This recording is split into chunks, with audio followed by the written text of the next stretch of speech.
О, ну да, это я. Как я докатился до жизни такой? Что ж. Everybody, let's get into it. Get stoned, get it started, get it started. Сәлем бәріне, мен Асел. Бүгінгі влогта біздің көшкеніміз жайлы болады.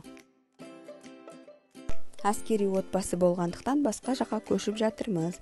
Біз Тараз қаласында 3 жыл тұрдық. 3 жылда біз 4 квартира ауыстырдық. Көбінесе біз 7-ші микрорайонда тұрдық, одан кейін 10-да тұрдық. Ең соңғы осы квартирада тұрдық. Бұл Қарасу массивта. Естелік үшін осы квартираны осылай видеоға түсіріп алдым. Біз 17 сентябрьда көштік Тараздан.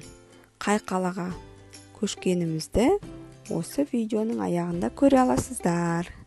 Сол үшін соңына дейін қараңыздар. Тараз қаласы бізге өте ұнады. 3 жыл тұрдық осында. Ауа райы біріншіден жылы болады, қысы. Одан кейін базар көп, кафе, ресторан, летниктер өте көп. Мен базар аралағанды жақсы көрем, магазиндер де бұл жақта көп. Баға жағынан да кішкене арзандау.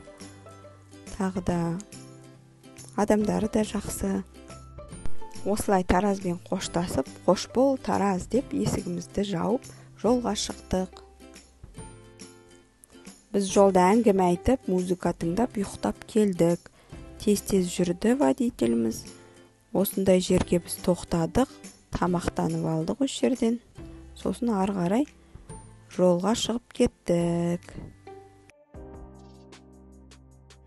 Жолға шамамен 5 сағаттай уақыт кетті.